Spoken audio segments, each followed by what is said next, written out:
अब मैं चाहता हूं कि आप एक रिटेल ब्रोकर के संदर्भ में इसके बारे में सोचें। प्रोफेशनल ट्रेडर का ब्रोकर इन्वेस्टमेंट बैंक है, जो एक इंस्टीट्यूशनल ब्रोकर है। आइए एक रिटेल ब्रोकर के बारे में सोचें जिसके पास 10,000 रिटेल क्लाइंट्स हैं और उनमें से 90% पैसा खो देते हैं। व्यवसाय कैसे बढ़ता है?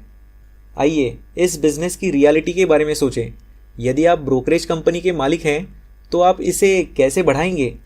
यदि आपके 90% क्लाइंट्स पैसा खो देते हैं तो वे अपने अकाउंट्स बंद कर देंगे और यह आमतौर पर 30 से 50% के बीच होते हैं।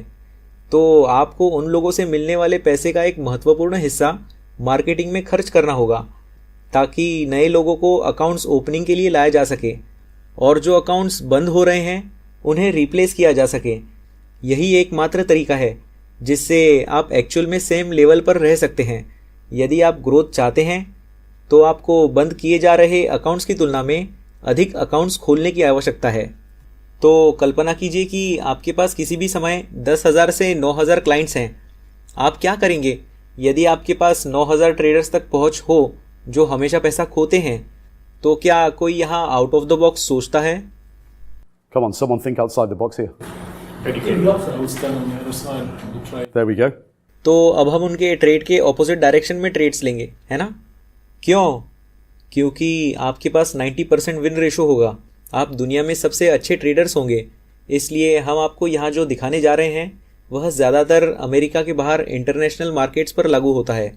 जैसा कि हमने पहले उल्लेख किया था कि यूएस CFDs पर बैन लगा दिया गया था, इसलिए हम ज़्यादातर CFDs को देखने जा रहे हैं। यह कॉन्ट्रैक्ट्स कैसे काम करते हैं, ब्रोकर्स उस इंडस्ट्री के भीतर कैसे काम करते हैं। हम बाद में यूएस ब्रोकरेज कंपनीज पर एक नज़र डालेंगे।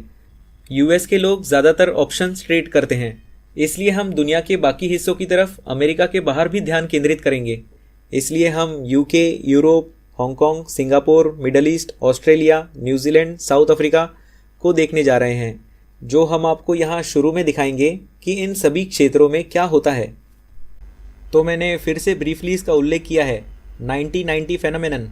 कौन जानता है कि इसका क्या मतलब है? 90% of traders lose 90% of their money 90 days. हाँ, 90%। आइए हम इस बात पर विशेष ध्यान दें कि यह कैसे काम करता है। 90% रिटेल ट्रेडर्स अर्थात रिटेल ब्रोकर्स क्लाइंट्स 90 दिनों के भीतर अपने जमा किए गए मार्जिन का 90% खो देते हैं। तो मार्जिन क्या है? यह वह धन है जिसे आप अपने अकाउंट में डालते हैं और CFDs का ट्रेड करते समय आपको लेवरेज मिलता है। लेकिन CFD क्या है? एक्चुअल में आप एसेट के मालिक नहीं हैं। CFD डिफरेंस के लिए कॉन्ट्रैक्ट है।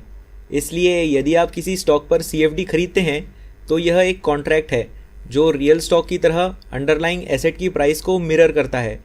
इसलिए जब रियल स्टॉक एक पॉइंट ऊपर जाता है तो कॉन्ट्रैक्ट को ठीक उसी समय एक पॉइंट ऊपर जाना चाहिए।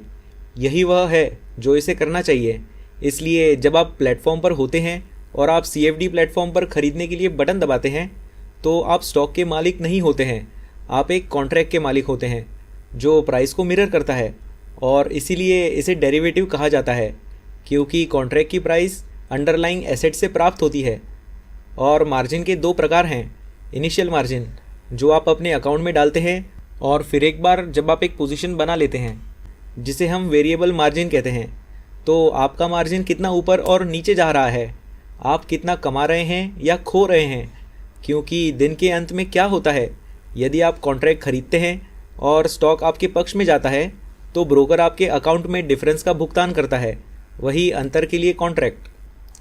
यदि आपके पास रिवर्स सिचुएशन है तो यदि आप पैसा खो रहे हैं तो ब्रोकर आपके अकाउंट से पैसे निकाल लेता है और जब आपका मार्जिन शून्य हो जाता है तो क्या होता है, आपको मार्जिन कॉल मिलता है।